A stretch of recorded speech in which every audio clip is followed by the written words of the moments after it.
acara selanjutnya marilah kita simak acara bersama ceramah agama dalam rangka peringatan Isra dan Miraj Nabi Muhammad SAW yang ke 1443 Hijriah yang bertemakan tentang meningkatkan kualitas salat dan keimanan untuk mewujudkan generasi yang berkualitas, yang langsung dibawakan oleh Al-Ustadz Haji Irfan Yusuf SPDI. Kepada Al-Ustadz kami persilakan dengan segala hormat. Ya Maulana ya Habibi naprekama bauleti menyohan pre ya Habibi nambai mantang dengan jarawi menyohan pre ya Habibi nambai mantang dengan jarawi.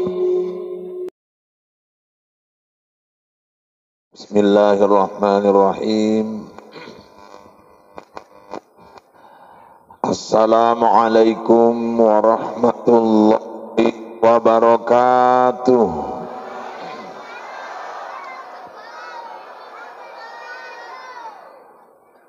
Alhamdulillah wassalatu wassalamu ala Rasulillah wa ala alihi wa sahbihi wa mawalah. La haula wa la quwwata illa billah. Rabbi adkhilni mudkhala sidqi wa akhrijni mukhraja sidq. Waj'al li min ladunka sultanan nasira. Wa qul ja'al haqqu wa zahaqal batil innal batila kana zahuqa. Wa qala Allah ta'ala fil Qur'anil Karim A'udzu billahi minasy syaithanir rajim. Bismillahirrahmanirrahim. Subhanalladzi asra bi'abdihi laylam minal masjidil harami ilal masjidil aqsa alladzi barakna haulahu linuriyahu min ayatina innahu huwas sami'ul basir. Sadaqallahul azim wa sadaqa rasuluhun nabiyul karim wa nahnu ala dhalika minasyahidin wa syakirin walhamdulillahi rabbil alamin.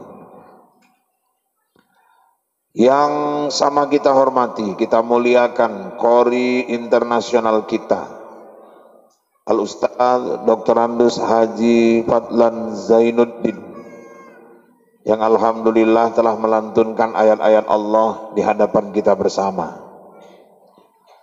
Yang terhormat Bapak Kepala Kantor Urusan Agama Kecamatan Sunggal, yang kami hormati para asatidz, tuan-tuan guru. Saya lihat banyak ustadz kita di sini. Saya juga terkejut tadi sampai di sini, rupanya adinda kita Ustadz Ramadan Ariga tinggal di sini.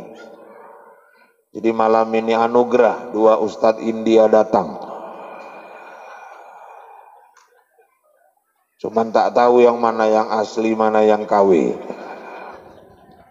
Mudah-mudahan kehadiran dan keberadaan Ustadz kita, guru-guru kita di lingkungan ini menjadi tiang-tiang penjaga umat di wilayah tempat tinggal yang kita cintai ini. Amin.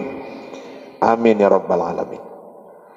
Yang kami hormati pengurus Badan Kenaziran Musalla Al-Hijrah.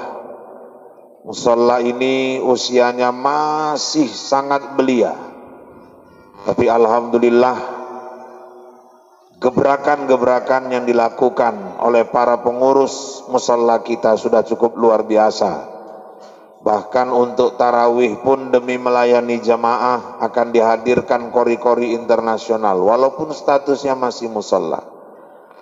Mudah-mudahan musalla ini membawa keberkahan buat masyarakat di lingkungan kita ini. Amin. Ya Rabbal Alamin. Para pemuda, pemudi, anak-anak kami semua yang kami sayangi. Coba anak-anak duduknya yang bagus.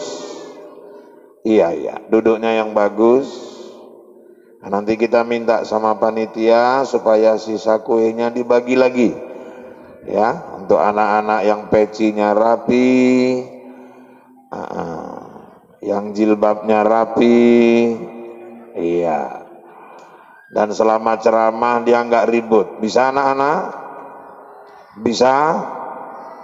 Bisa? Bisa? Baik bapak-bapak, ibu-ibu yang dirahmati Allah. Isra Mi'raj ini adalah ujian keimanan buat kita orang-orang muslim dan mukmin. Kenapa? Karena ketika Rasulullah pulang dari perjalanan Isra wal Mi'raj dan dia menceritakan yang dialaminya kepada penduduk Mekah. Wahai penduduk kota Mekah, aku tadi malam baru diperjalankan oleh Allah Tuhanku dari Masjidil Haram ke Masjidil Aqsa. Naik langit 1 sampai 7, Sidratul Muntaha, Mustawa, Aras, dan aku diizinkan bertemu langsung dengan Allah. Aku berangkat tengah malam dan belum subuh sudah sampai di rumah. Ketika ini disampaikan kepada penduduk Mekah, ada 3 kelompok yang menyikapi apa yang disampaikan Rasulullah ini. Yang pertama kelompok yang ragu-ragu antara yakin dengan tidak. Yang kedua ada kelompok yang sama sekali tak percaya dan menyatakan Muhammad berdusta, bohong. Inilah kelompok-kelompok Abu Jahal, Abu Lahab, Abu Sofyan, Abu Zaifah, Abu Rokok, Abu Cuci Piring, Abu Dapur, dan abu-abu lainnya. Dan ada juga kelompok yang justru semakin bertambah keyakinan dan keimanannya kepada Rasulullah Muhammad sallallahu alaihi wasallam. Maka ketika Abu Jahal bertemu dengan Abu Bakar, "Hei Abu Bakar, ada apa?" "Itu kawanmu sudah gila itu." "Siapa?" "Muhammad." Masa dia bilang dia katanya diperjalankan, berjalan dari Masjidil Haram ke Masjidil Aqsa, naik langit 1 sampai 7. Tak kemana-mana dia jalani, dia jumpa sama Tuhannya. Dia bilang berangkat tengah malam, belum subuh sudah sampai di rumah. Macam mana pendapatmu? Aku mau tanya, itu yang cerita itu siapa? Yang cerita itu yang Nabi Muhammad temanmu itulah. Kalau Muhammad yang bicara lebih dari itu pun aku percaya. Itu kata Abu Bakar. Kenapa Abu Jahal sama sekali tidak yakin dan kawan-kawan? Dia menyikapinya pakai akal. Kenapa Abu Bakar begitu yakinnya? Abu Bakar menyikapinya pakai iman. Makanya Bapak Ibu, nggak semua masalah selesai pakai akal. Banyak masalah yang harus diselesaikan dengan iman.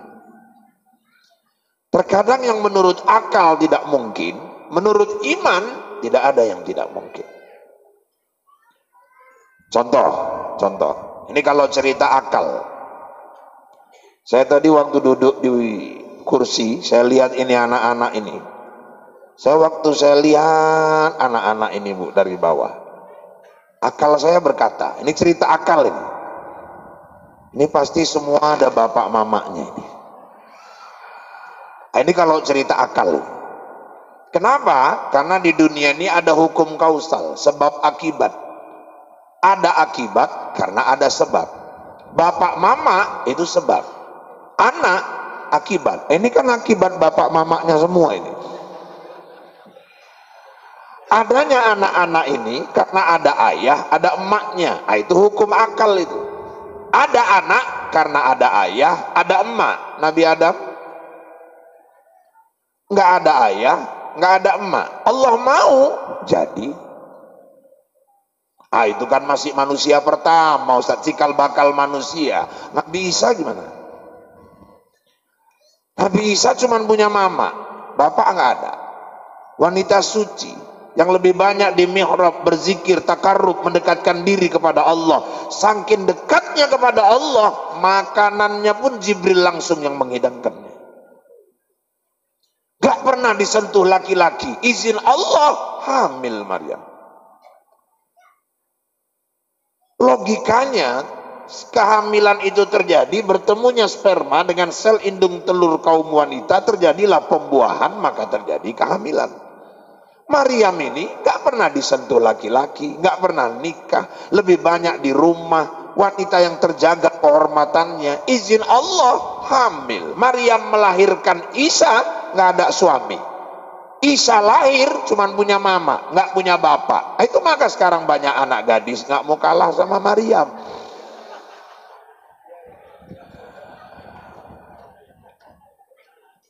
Banyak sekarang yang melahirkan gak jelas siapa bapaknya.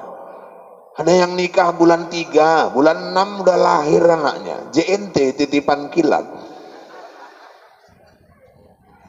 Malah kejadian pula di Langkat Hulu sana, masih bongkar teratak, lahir anaknya. Paling bongkar teratak kaget loh, cepet tenang mau tuh nih lahir kayak kowe menang cocot mau tak tapak mau mama. Udah jangan kau urus ini, urus aja itu teratakmu itu, nggak tahu kau ini bibit unggul, kata mamanya pula lagi. Jadi bapak ibu-ibu sekalian yang dirahmati Allah, ini mic-nya ada yang lain. Iya.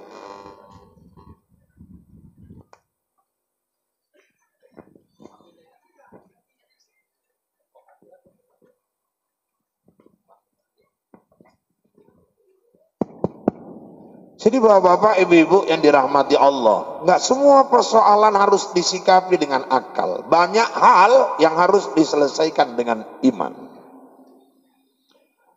Contoh, bapak-bapak, ibu-ibu, kemarin waktu masa pandemi, ada himbauan di beberapa tempat masjid ditutup untuk menghindari klaster semakin meluasnya virus corona itu. Ada pula yang mengajarkan masuk ke masjid silahkan, tapi atur jarak safnya. Padahal Nabi dari dulu mengajarkan sawu sufufakum, luruskan saf dan rapatkan. Belum ada satupun dalil yang menunjukkan Nabi mengajarkan jarangkan saf, nggak ada itu. Nabi suruh luruskan saf, rapatkan saf. Ini ada yang mengajarkan jarangkan saf. Oke lah, ada yang mengamalkan, ada yang tidak. Bapak-bapak, ibu-ibu, itu yang tidak mengamalkan itu orang-orang yang nggak takut virus itu, Ustaz. Orang-orang yang tidak berusaha berikhtiar menjaga dirinya supaya jangan kena virus. Itu orang-orang yang kurang usaha itu, Ustaz. Itu pandangan akal dia.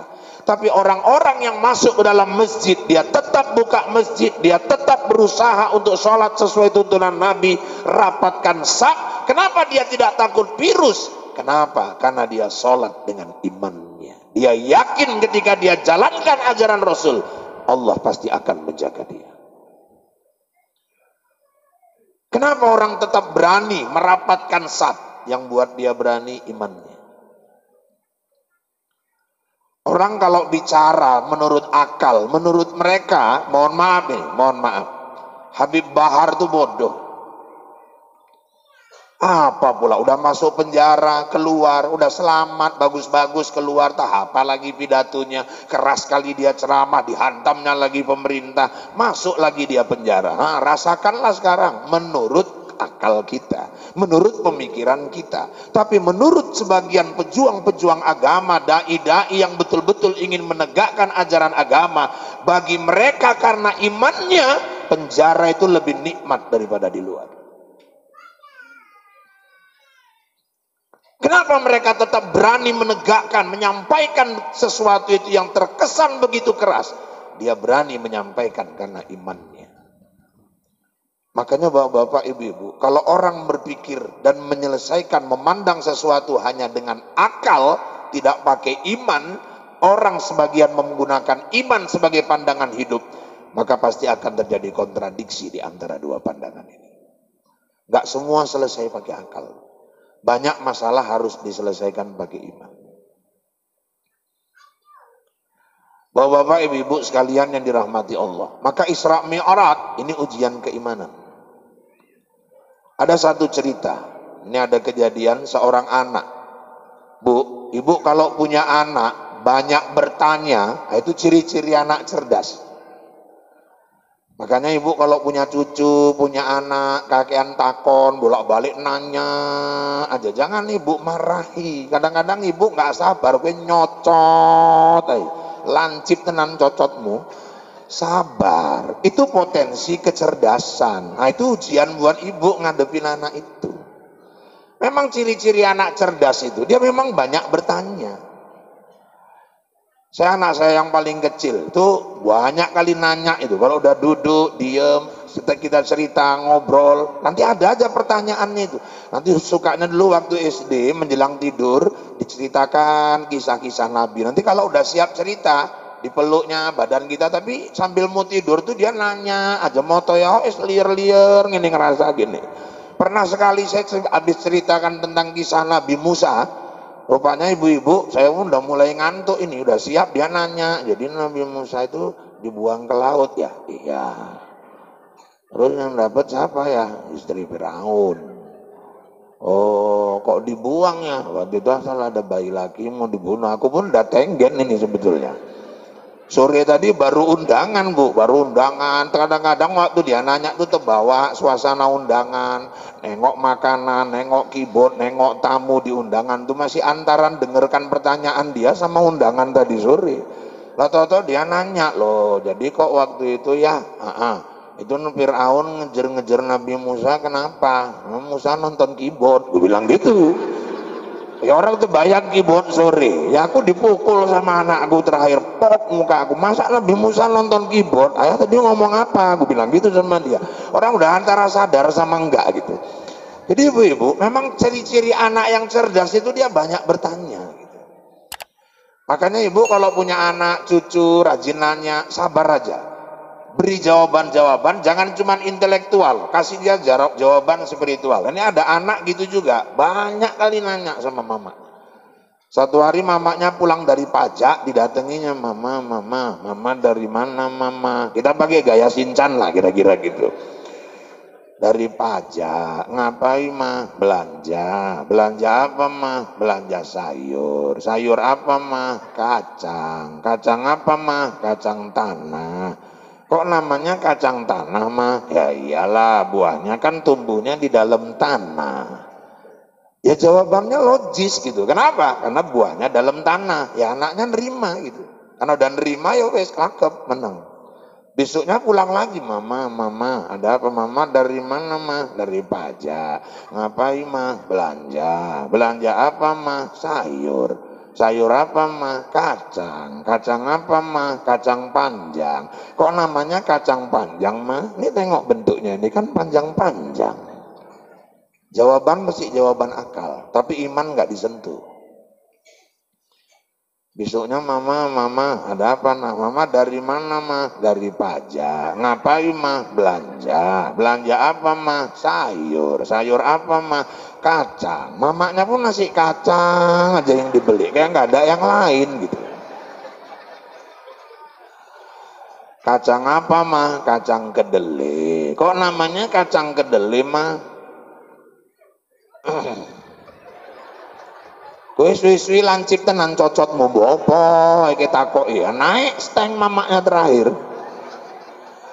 Kerjaan di rumahmu, tugasmu itu cuman makan, nggak perlu kita tanya nih kacang apa, kenapa, kayak wartawan, anak asal pulang gue tanyai dari mana, gue bilang dari pajak ngapain, gue bilang belanja ngapain, belanja apa, dibilang sayur, sayur apa, kacang apa, dibilang kacang tanah, kenapa kacang tanah, udah gak usah banyak kali nanya, tugasmu itu cuman makan, nggak urusanku itu kacang kedelai, lama-lama muncungmu kayak mendiang kakekmu, katanya, lah kakeknya udah ninggal, nggak tahu apa-apa dibawa-bawa. Nanti kalau udah sekolah, tanya sama gurunya. Iya mak, anaknya tadi pun ya patuh, marahi kayak gitu yang jawabnya, iya mak. Disimpan sama, kan berdosa mamanya. Mematahkan potensi kecerdasan anaknya. Rupanya ibu-ibu tahun depan anaknya masuk TK. TK-nya pun TK RA, TK Quran. Jadi rupanya Bapak Ibu 2 hari sekolah, teringat dia kacang kedelai itu. Ditanyanya sama guru RA-nya tadi, Umi, ada apa? Umi tahu kacang kedelai, Umi? Ya tahulah.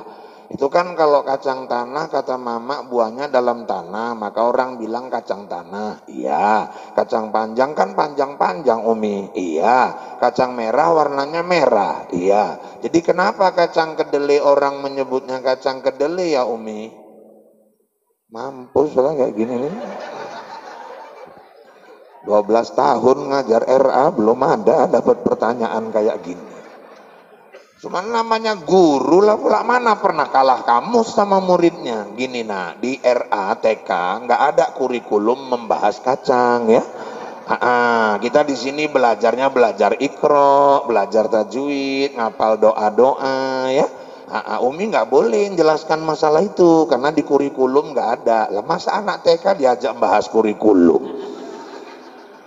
Nanti aja ya, kalau udah masuk SD, tanya sama guru SD-nya. Disimpen lagi sama anak ini. Kan berdosa juga guru RA-nya ini. Masuk SD, kelas 1, 2 belum ada belajar IPA. Kelas 3 masuklah guru IPA-nya, kebetulan orang Batak dari Tapanuli Utara. Marganya Marga Huta Uruk. Rupanya pun totok kali juga Bataknya, udah siap. Rupanya muridnya tadi belajar IPA, dia nanya, Bu Guru, apa? Bu Guru tahu kacang kedelai, Bu Guru? Oh, kacang kedelai. Bukan kedelai, Bu, kedelai. Iyalah kedelai. Bukan kedelai, Bu, kedelai. Kau ngejek kau ya. Aku nggak bisa bilang kedele, ya kedele lah. Mau kedele terserah kau lah. Kenapa rupanya? Begini Bu, ya dulu kata mama, kacang tanah itu disebut kacang tanah buahnya dalam tanah Bu. Iya, kacang panjang kan buahnya panjang-panjang. Iya, kacang hijau warna hijau, kacang merah warna merah. Jadi kenapa lah kacang kedelai itu namanya kacang kedelai Bu? Oh, kedele, iya Bu. Kedele ya, iya Bu. Begini, ya Bu. Itu pelajaran SMP ya. Di SD kita tidak ada membahas masalah kacang-kacangan. Yang kita bahas monokotil, dikotil, dan kutil ya. Kalau masalah kacang-kacangan, nah itu nanti pelajaran SMP. Di SD itu belum kita bahas ya. Sabar, nanti kalau udah SMP dijelaskan sama guru SMP ya. Udah anak itu pun diem lagi nggak dapat jawaban. Ya guru SMP-nya tetap nggak bisa jawab Pak. Dia ingat di SMA pun dia tanya nggak dapat jawaban. Sehingga anak ini sebenarnya kepinginnya kuliahnya di kedokteran. Cuman karena masalah kacang ini belum terjawab, jadi dia akhirnya mengambil pertanian. Jadi tambah cemana bapak-bapak, ibu-ibu, rupanya satu hari masuklah dosen di pertanian itu, guru besar, profesor, menjelaskan masalah biji-bijian, teringat lagi dia masalah kacang, mungkin inilah puncaknya. Prof, izinkan saya bertanya, silakan. Begini Prof, ya ini ada masalah, dari TK belum selesai nih Prof. Ya berat kali masalah kau rupanya. Masalah kacang kedelai Prof, ya silakan. Gini Prof, ini masalah nama, iya. Kacang tanah, itu kan disebut kacang tanah karena buahnya dalam tanah Prof, betul. Kacang panjang buahnya panjang-panjang. Iya, kacang merah warna merah, kacang hijau warna hijau. Iya. Kacang kedelai ini, Bro. Kenapa lah namanya disebut kacang kedelai? Pertanyaan Anda nggak ilmiah. Nggak pantas mempertanyakan persoalan yang serendah itu di level kampus yang setinggi ini. Semestinya pertanyaan itu kau tanyakan sama guru SD-mu dulu, kata dia. Jadi mesti balik SD lagi nih, Bro. Berarti dia juga. Nggak layak di kampus. Kalau Anda mempertanyakan masalah itu, Anda akan ditertawakan orang di kampus ini. Yang perlu Anda tanyakan bagaimana mengawinkan bibit lokal dengan bibit luar agar dia menjadi satu paritas bibit yang unggul. Pertanyaan kenapa nama kacang kedelai? Alah, udah. Mahasiswa lain abaikan. Silakan yang lain kalau ada yang mau bertanya. Padahal dalam hati profesornya, ya pula ya kok namanya kacang kedelai dalam hati dia. Akhirnya nggak dapat juga dia jawaban. Bapak Ibu yang dirahmati Allah, akhirnya dia tamat kuliah, jadi insinyur pertanian, dia melamar pegawai negeri, masuk, dinaslah dia di pertanian, sehingga akhirnya naik karirnya jadi seorang kepala bidang. Satu hari di rumah lagi duduk-duduk, duduk di teras, rupanya pembantunya keluar, orang Jawa, panggilannya Mbok Iem. Mbok Iem ini bawa minuman sama ada pisang goreng, diantarkanlah ke depan tuannya. Ketika dia mau pergi, ditengok tuannya Mbok Iem tadi, tuannya tadi jadi teringat kacang kedelai lagi nih Mbok Iem ini. Dipanggilnya, Mbok, sebentar Mbok, ada apa? Mbok tahu kacang kedelai Mbok? Ya tahulah, duduk dulu duduk, iya. Kacang kedelai kan? Iya. Mbok tahu? Ya tahu lah, itu yang bikin tempe, yang bikin tahu. Itu namanya kacang kedelai kan Tuan? Iya. Saya ini sampai sekarang masih bingung Mbok. Kenapa Tuan? Kenapa lah kacang tanah itu, orang menyebut kacang tanah kan karena buahnya dalam tanah. Iya. Kacang panjang buahnya panjang-panjang. Betul, kacang merah warna merah, kacang hijau warnanya hijau. Iya.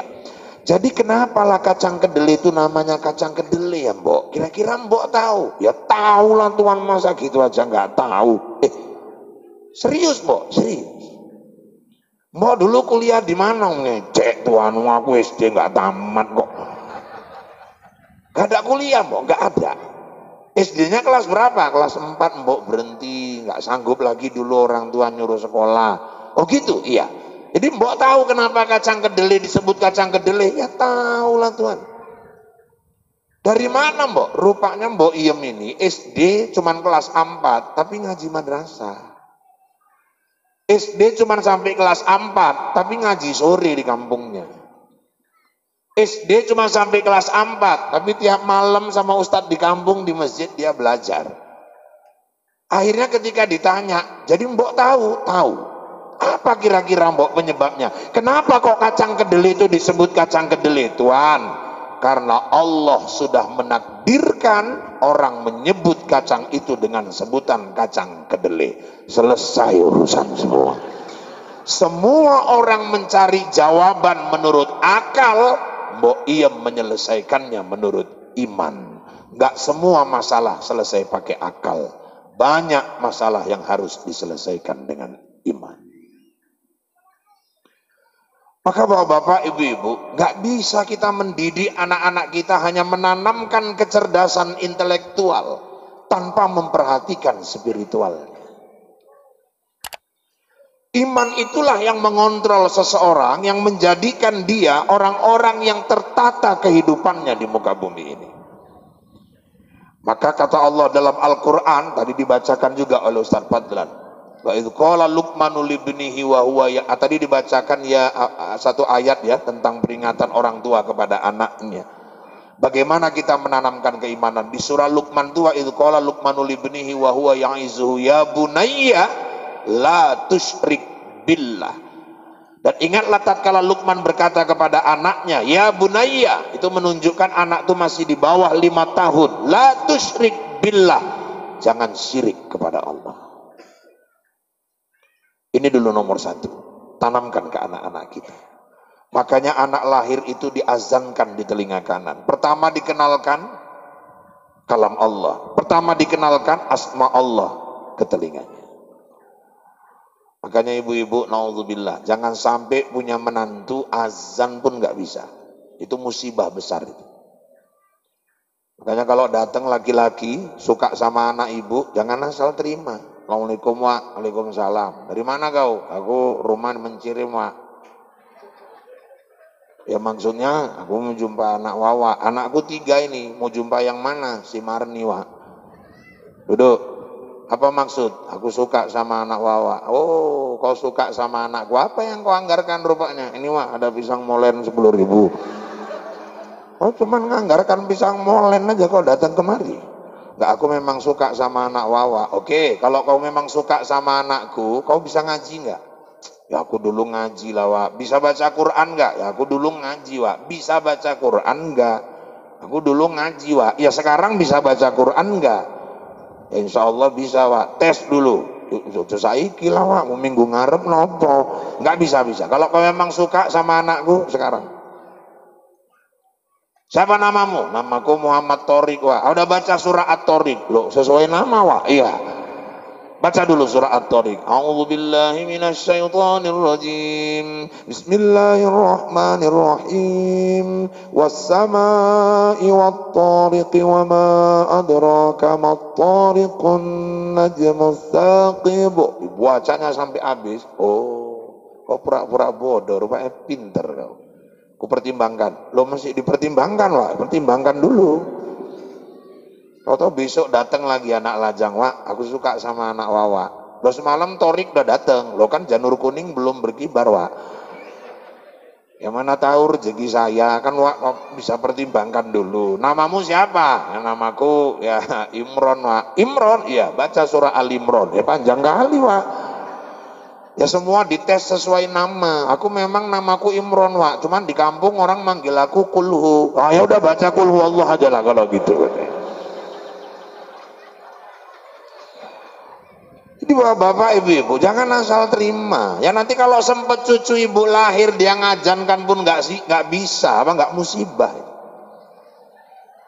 Ibu boleh cari karena kekayaannya, boleh cari karena hartanya, boleh cari karena kecantikan kegantengannya, tapi harus dikunci pasbar bidatiddin taribat yadak. Nikahlah karena agama, kau akan bahagia. Maka 3 pertimbangan di awal tadi. Lihat salah satunya, silakan. Tapi kuncinya tetap harus pertimbangannya agama. Maka saya pernah ceramah di Tanjung Merawa. Jumpa tetangga lama dulu, Bu. Waktu saya tinggal di Belarang, di Selesai. Ini Irfan ya? Wak Ngatiem kan? Irfan. Wak Ngatiem ini kan? Iya. Kowe tinggal nanti saya Pan. Aku nang Binje, Wak. Lo Wak, lah aku nang kini. Sama siapa, Wak? Nggak ada, sendirian. Anak-anakku udah dibawa lakinya semua. Anakku sukses-sukses, Pak. Alhamdulillah. Masa, Wak? Iya, orang-orang kaya semua mantuku. Ya saya percaya anak dia cantik-cantik, Bu. 5. Aku dulu bereng 1, nggak dapet gitu. Alhamdulillah nih dibikinkan anakku sekarang di Tanjung Merawa, rumah dikasih mobil, dikasih pembantu, dikasih supir. Aku nggak mau tinggal sama anakku. Yang paling besar, Wak, suaminya tapi manajer kebun di Kalimantan. Ya Allah, Wak. Selamatlah, Wak. Alhamdulillah, Pak. Yang nomor 2, Wak, tapi di Palembang, lakinya Kapten AKP, Kapolsek.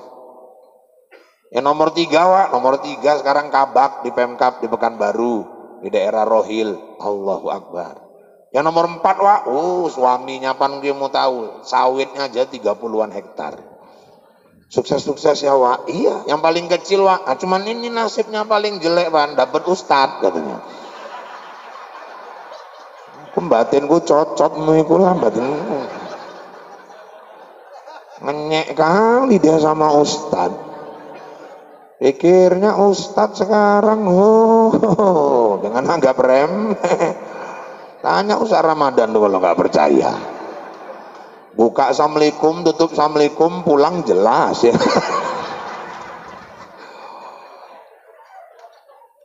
Maka bapak-bapak, ibu-ibu sekalian yang dirahmati Allah, yang pertama betul-betul kalau kita mau selamat dalam hidup, nilai-nilai iman harus kita pelihara.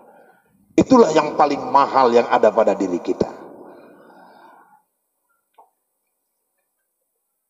Bapak-bapak, ibu-ibu yang dirahmati Allah, orang selamat hidup di dunia yang mengontrol dia imannya. Kenapa hari ini ada orang-orang yang berani melanggar larangan Allah yang sudah jelas-jelas diharamkan dalam Islam?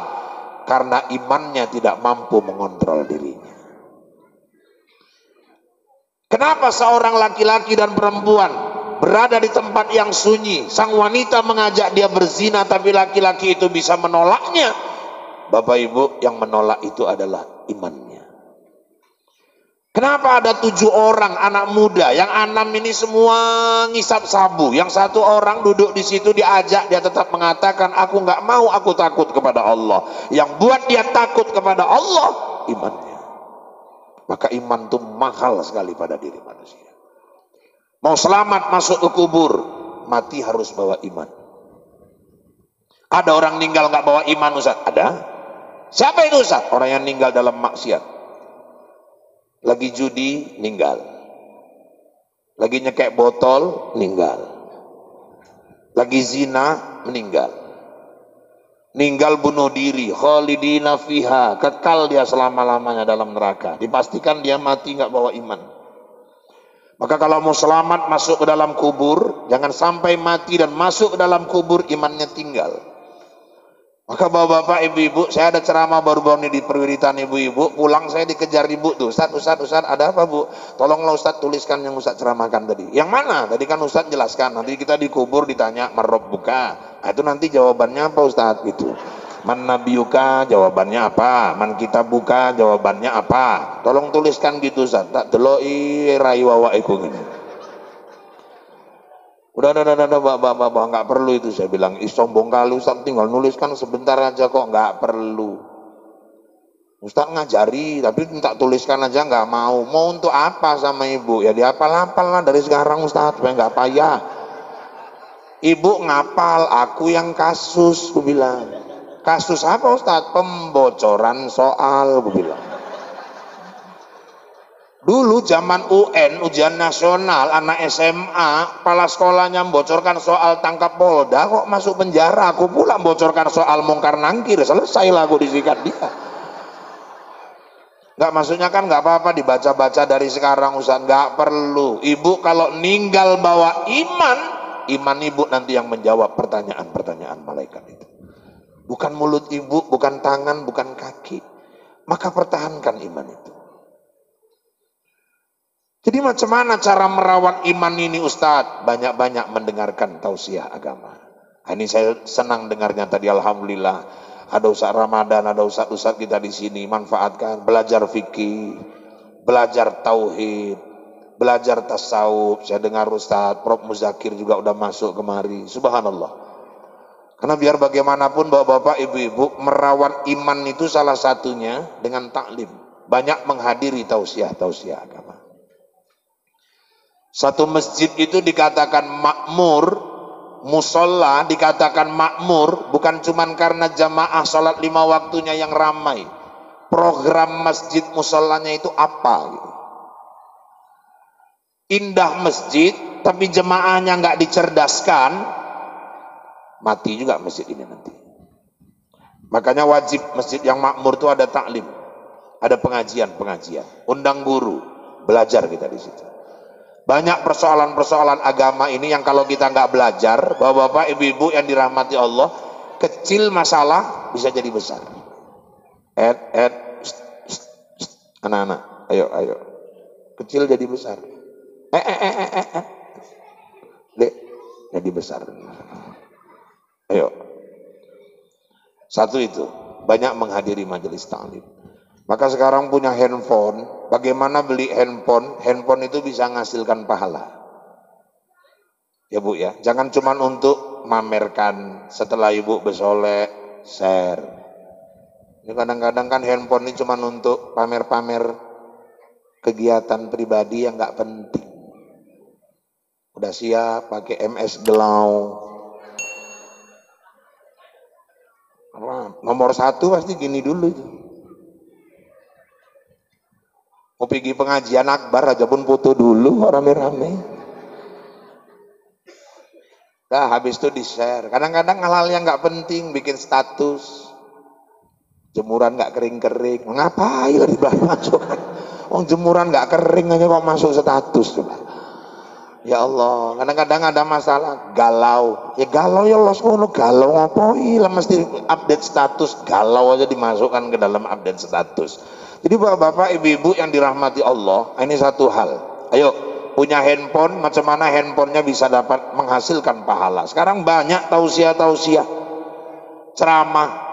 Kalau kemarin katanya, aduh ini gawat, ini masa COVID, gak bisa ngadiri pengajian. Sebenarnya enggak. Kalau orang niat ngaji, buka YouTube, tinggal pilih mau yang mana Ustaz. Mau Ustadz Das'ad Latif, mau Ustadz Somad, mau Ustadz Adi Hidayat, mau Ustadz Zulkifli Ali, tinggal pilih seleranya yang mana. Jadi punya handphonenya menghasilkan pahala. Makanya orang tanya, boleh kita punya harta Ustadz? Sekarang punya harta ini motivasinya apa? Punya mobil, kalau punya mobil niatnya untuk pamer sama tetangga, itulah yang punya mobil jadi dosa.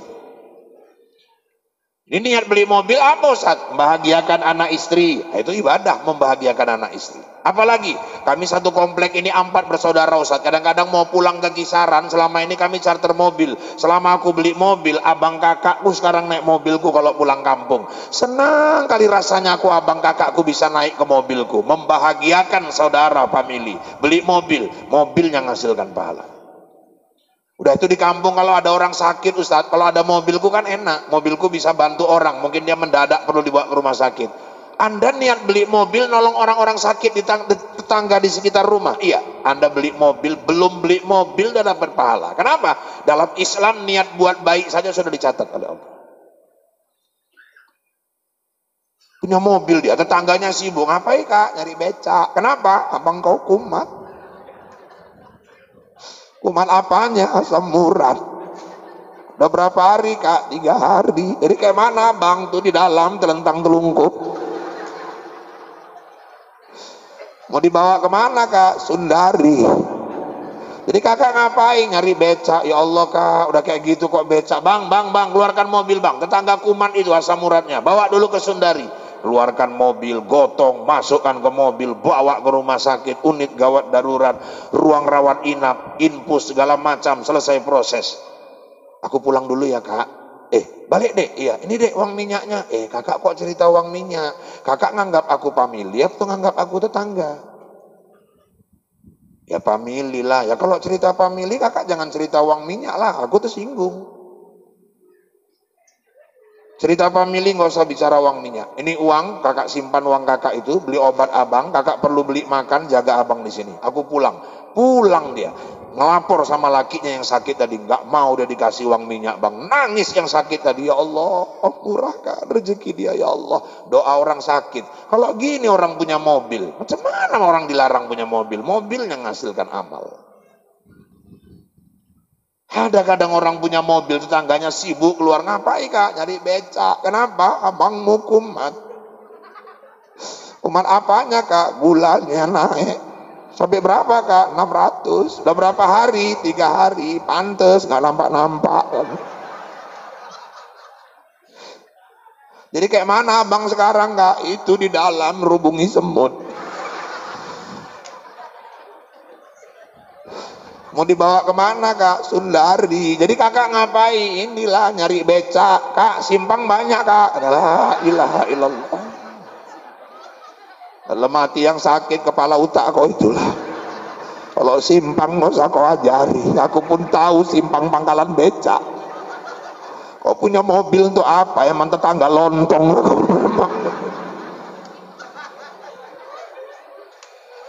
Jadi bapak-bapak, ibu-ibu yang dirahmati Allah, silahkan punya harta, tapi macam mana hartanya itu bisa menghasilkan pahala. Bapak-bapak, ibu-ibu yang dirahmati Allah, maka salah satunya mengasah, menjaga, merawat iman itu, banyak dengarkan tausiah agama. Terus apalagi Ustadz? Ayo kasih makanan kolbu kita itu, kasih makanan tempat makomnya iman itu. Apa itu Ustadz? Zikrullah. Banyak zikir kepada Allah. Zikir itu yang la ilaha illallah itu ya Ustaz. Oh itu tahlil. Subhanallah Ustaz, itu tasbih.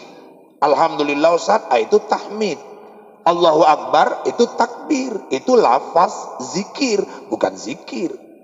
Zikir itu kata kerja, mengingat. Siapa yang kerja mengingat? Di sini. Kemana koneksinya Ustaz? Connectingnya itu kemana? Nih, 3 tempat. Kemari. Jadi bapak-bapak, ibu-ibu yang dirahmati Allah, itulah zikrullah. Sama kalau kita sholat, usolli fardal maghribi salasa raka'atin makmuman lillahi ta'ala. Saya tanya, itu niat atau lafaz niat? Lafaz. Niat itu kan yang dari sini. Maka 13 rukun sholat itu ada rukun qalbiyah, ada rukun qauliyah, ada rukun fi'liyah. Yang rukun qalbiyah cuma 1, niat. Niat itu memang kerja hati. Maka sebagian paham, nggak ada pakai usolli. Mereka cukup di sini saja berniat. Jadi kita kenapa pakai usolli Ustaz? Imam Syafi'i bilang taukidkan, kokohkan niatmu itu dengan diantarkan dengan lisanmu mengucapkan lafaz niat. Ketika lisan ini membacakan, mengucapkan lafaz niat, mengantarkan hati kita untuk betul-betul mengokohkan niat kita melaksanakan salat itu karena Allah Ta'ala. Makanya banyak Pak, orang zikir memang, tapi di sininya belum. Kemari aja belum masuk, apalagi kemari. Mama-mama tuh kalau wirid itu, kadang-kadang kan macam-macam modelnya itu. Ada yang zikir megang jilbab. La ilaha illallah, la ilaha illallah, la ilaha illallah. Setengah papat ya, la ilaha. Ada yang wirid nampak kawannya ketinggalan di pintu, la ilaha illallah, la ilaha illallah, la ilaha illallah. Ada yang wirid bawa anak, la ilaha illallah. Jangan ribut, la ilaha illallah. Marah Ustadz India tuh, nanti marah Ustadz India, la ilaha illallah. Kayak bapakmu bandel kali, la ilaha illallah. Cuma besok gak gua ajak imam pus, la ilaha. Ada yang gayanya merem macam husuk kali, la ilaha illallah. Di belakang dapur orang mencari kerupuk, kerepak-kerepuk, illallah. Kayaknya lontong pecel nih, la ilaha illallah. Rupanya orang pada nyirami kuah di belakang tercium, oh mie rebus ini, la ilaha. Macam mana zikirnya itu mau jadi benteng sama dia? Jadi macam mana zikir itu yang betul-betul sesuai dengan kemauan Quran dan Sunnah itu? Ala bi dzikrillahi tatmainnul qulub. Zikir itu lisannya membantu hatinya dan pikirannya untuk betul-betul menancapkan kalimat-kalimat zikir itu ke dalam kalbunya. Kalau soal kalimatnya yang mana Ustadz? Saya kemarin ada juga orang nanya, Ustadz mana lebih bagus selawat sama istighfar? Oh, nggak boleh dibanding-banding itu satu kalimat dengan kalimat yang lain. Mana lebih bagus la ilaha illallah sama subhanallah? Semua ada makom-makomnya sendiri-sendiri, nggak bisa dibandingkan itu. Ketika kita merasa kotor, ketika kita merasa banyak dosa, istighfar itulah yang betul-betul kita butuhkan. Ketika kita ingin akhir kalam kita la ilaha illallah, man akhiru kalamihi la ilaha illallah dakhalal jannah. Orang yang akhir kalamnya la ilaha illallah dia masuk surga, ya lazimkanlah kalimat la ilaha illallah itu. Makanya saya kalau ada orang nyalah-nyalahkan wirid itu, aduh, saya rasanya sedih gitu, Bu. Wirid itu apa itu bid'ah? Rasul nggak pernah nyuruh itu, ngada-ngada itu. Wirid itu masuk neraka itu. Oh kayak udah dikontraknya aja neraka sama dia sendiri. Orang dimasukkan surga, neraka dia sendiri yang masuk surga. Wirid itu juga apa salahnya sih? Orang yang dibaca pun Yasin kok. Jantung Quran, takhtim itu pangkal Baqarah, akhir Baqarah, Asmaul Husna. Kenapa kok nggak yang disalahkan itu tempat-tempat diskotik itu, keyboard yang nggak beres itu? Orang wirid lagi diributin. Yang dibaca pun tahlilnya udah sesuai hadis Abdul Zikri la ilaha illallah. Walaupun modelnya aku tengok macam-macam. Kalau emak-emak dia lebih stabil tuh. Abdul Zikri fa'lam annahu la ilaha illallah hayyumba. Kalau mama-mama kan lebih lembut dia, takut ginjunya rusak. La ilaha illallah. Cuman kalau zikir stabil mak-mak tuh, la ilaha illallah, la ilaha illallah. Dari awal sampai akhir gitu terus. Kalau bapak-bapak ini lebih ngebas ini. Abdul Dzikri fa'lam annahu la ilaha illallah. Yang lain nyaut. Yang penting ada suaranya aja lah. Entah apa yang dibaca pun kita nggak tahu itu. La ilaha illallah. La ilaha illallah. harimau mau nerekam itu lah. Nanti pertamanya bagus dia, la ilaha illallah, la ilaha illallah. Nanti di tengah bisa masuk porsneling, krek-krek illallah, la ilaha illallah, la ilaha. Gigi 3, lalallah, halallah. Tak apa-apa ini baca waktu. Doanya doa arwah, doa tetap iman, doa selamat. Apalagi lah orang mau disalahkan wirid itu. Ada taklimnya, wirid itu ada sosialnya. Betul ya Bu ya? Ada yang meninggal, keluar uang kemalangan. Betul gitu Bu ya? Ada yang pindah, kasih uang oleh-oleh, kenang-kenangan. Ada yang sakit, jenguk rame-rame. Justru di wirid itulah kita bisa tahu kondisi kawan-kawan di komplek. Ibu Ketua ada dapat kabar, ada apa? Itu Ibu Marni yang di blok sana. Kenapa? Opname. Di mana? Peringadi. Ya Allah, berapa hari udah? Udah 5 hari Ketua. Ibu kok baru ngomong? Saya pun baru tahu tadi. Sakit apa? Komplikasi Ketua, gula sama panu. Enggak, sebetulnya yang parah yang mana? Yang parah gulanya Ketua. Jadi ngapai panunya kau sebut-sebut? Ya maksudnya biar nampak parah Ketua, katanya. Jenguk rame-rame, bagusnya perwiritan itu. Dan di wirid itulah ada media kita untuk melazimkan kalimat la ilaha illallah. Cuman nggak cukup lah. Ba'da subuh la ilaha illallah, selesai maghrib la ilaha illallah, malam tahajud la ilaha illallah.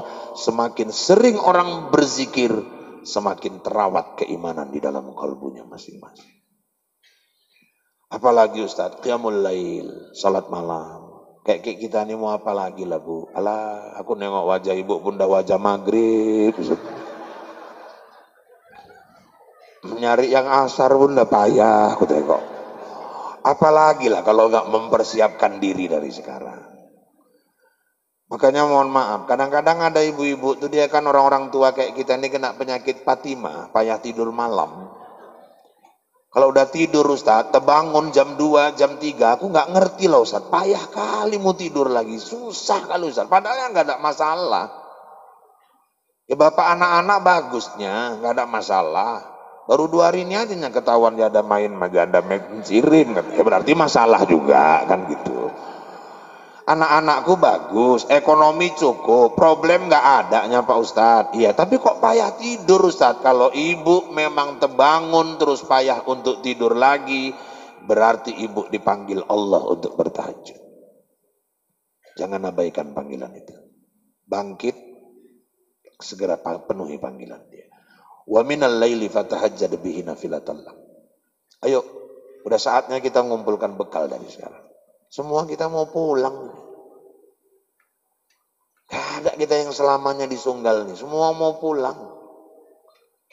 Jangan pulang gak bawa bekal. Jangan pulang gak bawa oleh-oleh. Merantau lama Pekanbaru. Sekali pulang orang nanya, bawa apa nak? Orang umroh aja ditanya kok bawa air jam-jam kak. Kakak gak bawa kismis. Beli jilbab gak kak? Nah, inilah kadang-kadang tamu kurang ajar. Ngasih duit enggak. Semua ditanya. Saya kadang-kadang kalau ceramah misalnya nanti ke daerah Bengkel, misalnya Perbaungan, pulang orang rumah nanya itu nggak beli dodol bang. Di ceramah misalnya ke Canggang, abang nggak bawa udang. Nanti ke Bohoro, bawa durian nggak bang? Kalau lama-lama mukamu kayak makanan, gue bilang juga sama dia. Misal pulang nanya makanan aja, nanti pulang dari sini nanya lagi dia minta apa, ini bawa pulang pun belum tahu. Ya, paling enggak buah pun jadilah ya kan. Jadi bawa. Artinya apa? Di dunia saja pun kita kemana-mana pulang udah ditanya bawa apa. Jangan nanti pulang ke sana sampai di padang mahsyar ini pulang ini hambaku ini kok berani pulang kemari. Bawa apa kemari coba? Mana oleh-olehnya? Mana perbekalannya? Allah nanya lu. Jangan pulang enggak bawa apa-apa. Ayo salah satunya tahajud. Nabi Muhammad itu kalau tahajud berapa rakaat Ustaz? Setelah diteliti hadis-hadis, ternyata Nabi itu kalau tahajud cuma 8 rakaat. Masa Ustaz? Iya, sama dengan qiyamul Ramadannya. Tambah witirnya 3. Cuman pernah seorang sahabat ikut sholat sama Nabi tahajud malam, ketika rakaat pertama Rasul membaca surah Al-Baqarah. Dalam hati sahabat, oh Al-Baqarah. Terpikir juga dalam hatinya, nah, mungkin beberapa ayat lah ini. Ditunggu-tunggunya bu, satu rakaat tuh nggak siap-siap Baqarah tadi. 280 sekian ayat itu, bapak-bapak, ibu-ibu, rupanya dikhatamkan Nabi di rakaat pertama. Menggeletar sahabat di belakang. Rakaat kedua naik Ali Imran tambah An-Nisa sedikit. 8 rakaat, 5 juz satu malam. Itu salat tahajud Nabi. Kalau Imam Ahmad, bapak ibu, satu malam 300 rakaat tahajudnya. Tapi ayatnya pendek-pendek.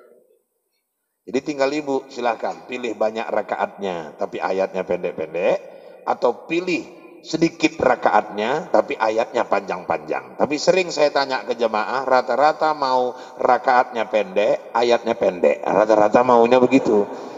Nah, itu pun jadilah, yang penting tahajud gitu. Apalagi kalau tahajud tuh sama suami malam, Masya Allah. Saya pelan-pelan udah mulai juga bu sama Anjeli itu. Ya Rahul kan bininya Anjeli gitu. Ya nggak pun rutin setiap malam, tapi mulailah buat jadwal sama istri. Ibu harus sabar kalau misalnya bapak malam payah dibangunin tahajud. Ibu yang sabar. Belai kepalanya, bang, tahajud bang. Ayo sama-sama tahajud. Oh dibelai ya makin tidur lah Ustaz. Kalau enggak, ayo bangunin. Tepuk pipinya, bang, yang lembut. Tahajud yuk, tahajud. Ayo tahajud. Ayo bang. Ibu sabar, ibu langsung ke kamar mandi, ambil aja wudhu dulu.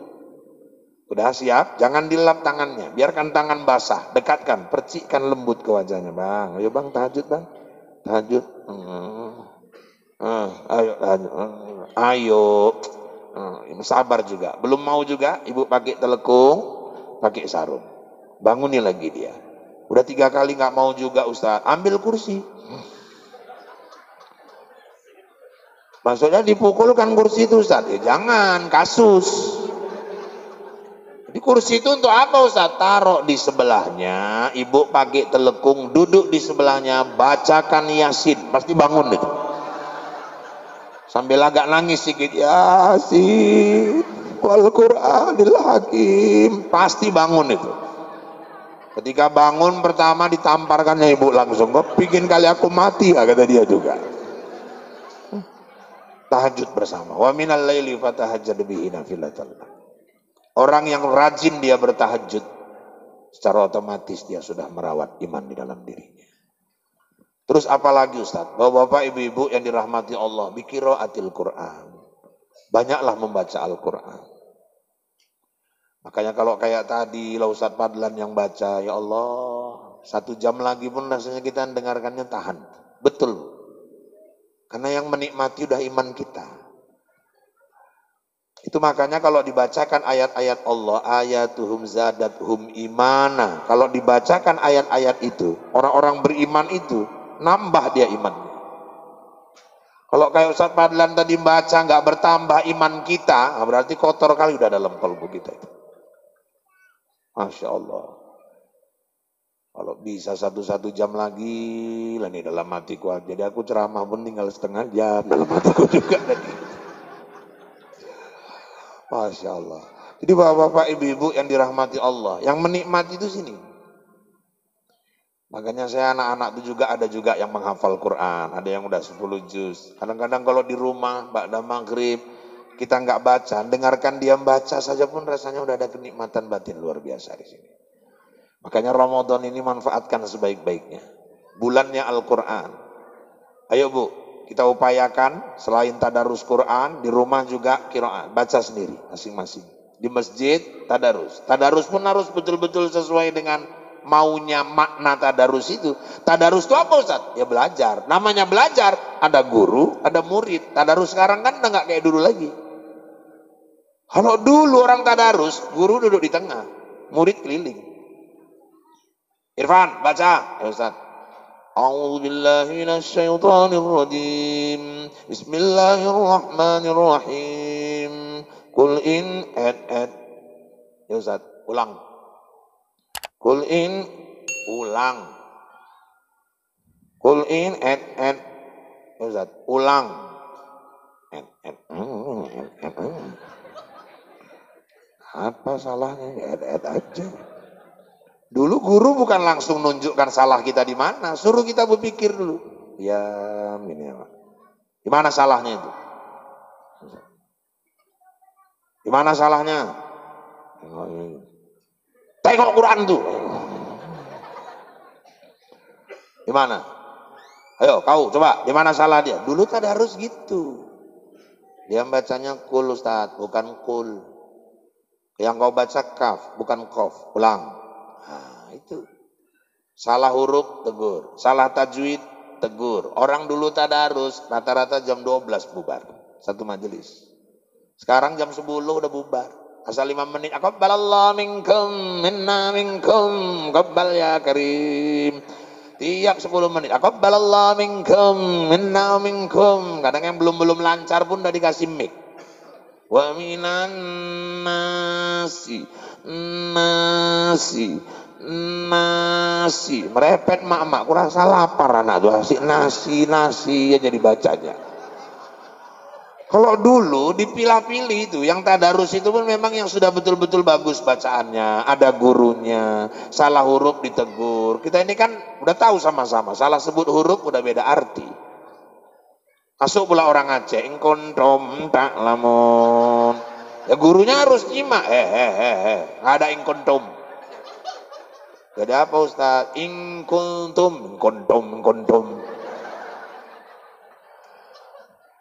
Masuk pula orang Padang, mimba'dui. Alah, mana ada mimba'dui? Jadi apa Ustaz? Mimba'dui. Para orang Jawa baca ikro kok lebih kacau lagi. Hoi, apa wak? Mana ning ikirokok? Jadi apa wak? Ikirokok. Kadang-kadang ada orang baca tuh bawa logat dia masih itu. Orang mendiling pernah dari mendiling Natal datang ke kampung kami malam takbir sakit perut orang sekomplek dibikinnya. Pegang mik takbiran, Allahu Akbar, Allahu Akbar, Allahu Akbar, la ilaha illallah. Walah, memang mendiling lah kau dalam hatiku juga. Makanya saya senang tadi saya dengar dari Ustadz Sulaiman, di sini kita buka majelis tahfiz untuk anak-anak. Tapi ya Ustadz peminatnya kata beliau baru 13 orang. Oh jalan terus Ustadz. Memang begitulah berjuang di jalan Allah ini. Gak apa-apa, biar aja dulu 13 orang. Nah, kalau yang 13 nih jadi separuh aja misalnya, separuh aja jadi ikut MTQ jadi juara, viral di kampung nih, nanti jadi 300 yang belajar. Apa-apa, perjuangan di awal memang kayak gitu. Tapi kalau sekampung nih udah banyak habis Quran nanti di sini, ya Allah turunkan rahmat ke kampung ini. Maka ibu-ibu yang dirahmati Allah rugi besar. Sekarang ini kalau kita cuma target anak bisa baca Quran, ketinggalan kita Bu. Sekarang orang di mana-mana target anaknya hafal. Anak yang hafal Quran itu bisa menolong orang tuanya nanti yang masuk ke dalam neraka. Masya Allah. Dan anak yang lagi ngapal Quran, dia sedang merangkai sebuah mahkota yang indah yang nanti diletakkan di kepala orang tuanya di padang mahsyar. Maka kalau anak ibu di pondok pesantren, cucu lagi ngapal Quran, dia bukan berjuang untuk diri dia lagi ngerangkai mahkota untuk ibu. Jadi di padang mahsyar diletakkannya di kepala ibu. Jadi kalau anak ibu lagi ngapal Quran di pondok pesantren, saya yang minta tolong sama ibu. Tolong, saya minta tolong. Kalaupun dia lagi ngapal di sini, dari sekarang ibu mulai besok setiap selesai sholat 5 waktu, jangan dulu tinggalkan sejadah. Jangan dulu bangkit dari tempat ibu sholat sebelum ibu hadiahkan Fatihah untuk anak ibu yang ngapal Al-Quran itu. Supaya mudah Al-Quran itu masuk ke kepalanya. Saya kadang-kadang kalau nengok foto anak saya yang lagi di Tangerang lagi ngapal Quran, nangis saya Bu. Lagi berjuang lah dia ini untuk aku. Kadang-kadang kita cuma ngadiahkan Fatihah saja pun lupa untuk dia. Supaya mudah dia di sana menghafal Al-Quran. Maka beruntung orang-orang tua yang punya anak hafal Al-Quran. Tapi di sini walaupun anak-anaknya belum dapat masih 13-an orang, udah ada yang hafal 4 juz, tapi ibu-ibunya alhamdulillah. Saya dengar udah ada yang 15 juz ya Bu ya. Juz terong Belanda, juz wortel, juz tomat, juz timun ya Bu ya. Mungkin kalau disebutkan 20 juz pun hafal mama ini semua. Jadi ibu bapak sekalian yang dirahmati Allah, Quran. Terus apa lagi Pak Ustadz? Hadiah utama Isra Mi'raj, salat. Maka tema yang diambil hari ini salat dengan iman itu untuk menjadikan kita insan yang lebih baik. Hadiah utama Isra Mi'raj salat. Maka as-salatu mi'rajul mu'minin. Salat itulah mi'rajnya orang-orang yang beriman. Jadi kalau Nabi Muhammad mi'rajnya langsung naik Sidratul Muntaha Mustawa Aras, kita dikasih Allah juga mi'raj. Salat itulah mi'raj kita. Maka bapak-bapak, ibu-ibu, kalau kita tidak mengerjakan salat, berarti kita tidak pernah mi'raj di sisi Allah Subhanahu wa taala. Rugi besar orang-orang yang tidak menjaga salatnya. Dan kalau ada anak-anak kita yang enggak salat, itulah orang tua yang paling merugi. Ini terutama nih Bu, kita jaga ini. Kenapa rugi Ustaz? Sekarang saya tanya Ibu. Jujur ini. Kapan momen Ibu mendoakan orang tua? Waktu? Saya nggak yakin Ibu kalau lagi nyayur goreng ikan, Allahumma gfirli wali walidayya warhamhuma kama rabbayani shaghira. Ya Allah, ampunilah dosa kedua orang tuaku dan sayangi mereka ya Allah sebagaimana mereka menyayangiku di waktu kecil. Sekali diangkat tulang, semua ikannya udah ada kepala. Nyapu Allahumma gfirli wali wali, nggak ada, itu jarang itu. Kita doakan orang tua waktu sholat. Makanya kalau ibu punya anak nggak sholat, dipastikan ibu nggak pernah dapat doa dari anak ibu. Saya kalau telepon anak saya, udah sholat nak, itu yang pertama ditanya. Ini orang tua kalau anak jauh, udah makan, nggak dipikirkan maknya itu. Makan tuh nggak ibu suruh pun makan dia itu. Tapi kalau sholat, kalau nggak kita yang memperhatikan, berat. Hadiah utama Isra Mi'raj, sholat. Orang yang menjaga sholatnya, batinnya akan terjaga. Imannya akan terjaga. Ada orang nanya, Ustadz, khusyuk itu bagaimana ya Ustadz? Ada yang bilang khusyuk itu ketika sholat, kita udah nggak tahu apa-apa. Itu bukan khusyuk, itu ngantuk. Khusyuk itu Ustadz, batinnya itu tumaknina, tenang ketika sholat itu. Orang yang sholat dia kalau dibilang nggak tahu apa-apa, Bu, fikih yang mengajarkan. Ketika kita sholat, Assalamualaikum, subhanallah. Berarti kan dalam sholat kita bisa dengar orang panggil. Kalau kita memang nggak tahu apa-apa sholat, masa kita disuruh kalau ada orang manggil kita suruh ngucap subhanallah? Bukan sholat itu berarti terus nggak tahu apa-apa itu yang disebut khusyuk. Kita tahu sekitar kita, tapi batin kita tetap tenang melaksanakan sholat itu. Kadang-kadang kan ada orang terpengaruh sholat. Bismillahirrahmanirrahim. Alhamdulillahirabbil alamin. Teng teng teng teng, jatuh wajan di belakang ikan beserak diantam kucing. Rahmanirrahim maliki yaumiddin. Ya karena pujakan astagfirullah ya Allah. Kalah cepat mang kucing habis ikan-ikannya masya Allah. Sami Allah liman hamidah, Allahu akbar ya Allah. Memang kucing ini parah kali, memang tak siapa lah dulu yang bawa kucing ini kemari. Mau dibuang dari mana laki? Berarti disuruh buang nggak dibuang-buang. Emang laki lah tiung juga Allah. Tahu-tahu udah selesai, Assalamualaikum, tak 2 rakaat, udah 3 rakaat aku sholat tadi itu, tengok ke belakang, kan habis betul ikannya. Dibanting suara kucing, suara wajan jatuh, rusak sholatnya. Nah, itulah berarti dia nggak khusyuk. Kalau orang yang khusyuk, apapun yang terjadi di sekitarnya, nggak mempengaruhi ketenangan sholat dia. Saya baru tamu ke rumah kawan saya. Saya datang, suaminya lagi sholat. Istrinya di depan TV. Saya duduk, mana abang kak? Sholat. Rupanya waktu sholat itu, musola rumah itu, lagi sholat bunyi handphonenya.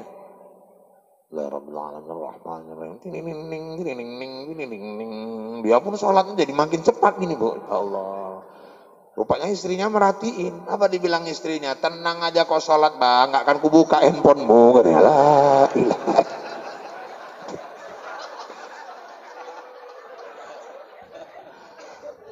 macam mana orang mau disebut khusyuk? Gara-gara bunyi handphone berubah bentuk sholat itu.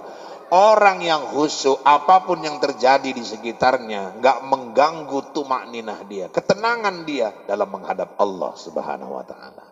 Jadi ibu-ibu, kesimpulannya, kenapa selama ini ketika kita sholat selalu rusak dengan masalah di sekitar kita? Itulah makanya hati-hati dengan dunia.